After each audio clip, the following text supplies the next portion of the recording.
నాయకత్వంలో మలిదేశ ఉద్యమం 14 సంవత్సరాల పోరాటంలో భాగంగా తెలంగాణ రాష్ట్రాన్ని సాధించి 9.5 సంవత్సరాల కాలం తెలంగాణ రాష్ట్రాన్ని అభివృద్ధి ప్రగతి పదంలో ముందుకు తీసుకెళ్ళి చరిత్ర ఇలా మన కేసీఆర్ గారి ఇవాళ తెలంగాణ రాష్ట్రం ఉన్నదంటే ఇలా కేసీఆర్ తెలంగాణ రాష్ట్రం అనేది ఇలా దాదాపుగా 4.5 కోట్ల జనాభా ఇలా పుస్తకంటంతో చెప్తున్న పరిస్థితి.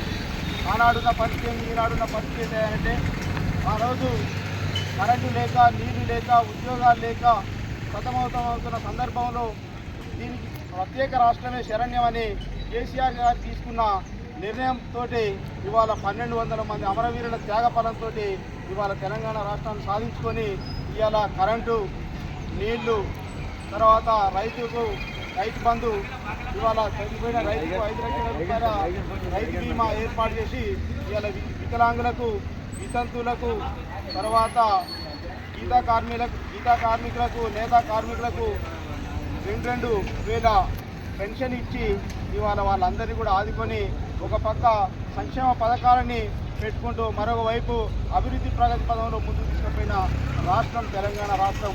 భారతదేశంలోనే ఏకైక రాష్ట్రంగా అభివృద్ధి ప్రగతి పదంలో ముందుకు రాష్ట్రం 9.5 సంవత్సరాల కాలంలో తెలంగాణ రాష్ట్రం వైపు భారతదేశం వైపు చూస్తున్నది.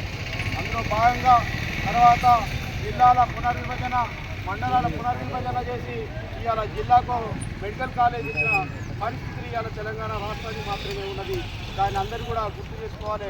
ప్రతి వ్యక్తి కూడా ప్రతి ఒక్కరు కూడా ఇవాళ తెలంగాణ రాష్ట్రం ఏంది, తెలంగాణ రాష్ట్రం ఎక్కడ ఉండే తెలంగాణ రాష్ట్రాన్ని ఎక్కడ కూర్చోబెట్టింది కేసీఆర్ గారు అనేది ప్రతి ఒక్క మనిషికి తెలిసి ఇవాళ పండిన పంట గిట్టుబాటు ధర ఇచ్చి ఇవాళ పండిన పంట ప్రతి ఒక్క గింజ లేకుండా కొన్న సందర్భాలు ఉన్నాయి. ఇవాళ 2.5 సంవత్సరాల కాలంలో ఇవాళ నువ్వు పండిన పంటకు కనీసం కొనే దిక్కులేని పరిస్థితి, కరెంట్ ఇచ్చే పరిస్థితి లేదు, నీళ్ళు ఇచ్చే పరిస్థితి లేదు, రైతు బంధు ఇచ్చిన పరిస్థితి లేదు. ఇవాళ ఆ రోజు కళ్యాణ లక్ష్మి ఇచ్చినాం, ఇవాళ జాతి నివారణ పేరు మీద వాళ్ళు 1,00,000 రూపాయలు ఇచ్చినాం. ఇవాళ కనీసం ఉన్న స్కీములను కూడా నువ్వు ఎగ్గొట్టి నువ్వు ఎగనామా చేసి ఇవాళ ఉత్తర ప్రగల్భాలు పనికి ఇవాళ ఎన్నో చేసుకుంటున్నాం పరిస్థితులవి. కనీసం రైతులను ఆదుకునే పరిస్థితి కూడా లేదు. ఇవాళ కల్లోరాల్లో పోతే ఇవాళ రైతులు ఏడ్చి ఇవాళ ఇబ్బంది పడుతున్న పరిస్థితి. దీన్ని దళారులు వాళ్ళగా సొమ్ము చేసుకుంటూ ఇవాళ ఐకేపీ సెంటర్లల్లో మొత్తం దళారీ వ్యవస్థతో నడిపిస్తున్న కాంగ్రెస్ కుట్రలో భాగంగా ఇది జరుగుతున్న పరిస్థితి. ఒకసారి దయచేసి అర్థం చేసుకోవాలి. మళ్ళీ కూడా తెలంగాణ రాష్ట్రం రావాలి, కేసీఆర్ గారే ముఖ్యమంత్రి కావాలి. మళ్ళీ ఉన్న తెలంగాణ రాష్ట్రంలో ఉన్న అందరూ కూడా రైతులు మన సంక్షేమంగా ఉండాలి, సమృద్ధిగా ఉండాలి. మళ్ళీ నీళ్లు రావాలి, నిధులు రావాలి, కరెంటు రావాలంటే ఖచ్చితంగా మన తెలంగాణ రాష్ట్రంలో ఏదైతే రాష్ట్రాన్ని సాధిస్తున్న కేసీఆర్ గారు ఎవరైతే ఉన్నారో వాళ్ళ వారిస్తేనే ఈ తెలంగాణ రాష్ట్రం మళ్ళీ బాగుపడుతుందనేది ఇవాళ మనం గుర్తు చేస్తున్నాం. ఇకపోతే ఆయన మాట్లాడింది చాలా మాటలు, కొన్ని మాటలు మాట్లాడుతున్నది. ఇవాళ ఏం చేసినావు 2.5 సంవత్సరాల కాలంలో చేసిన అబద్ధాలతోటి అబద్ధం కూతులతోటి కొన్ని మాటలతోటి 2.5 సంవత్సరాల కాలం వెళ్ళిస్తున్నావు తప్ప ఇంత సందర్భం దానికి ఏమీ లేదు.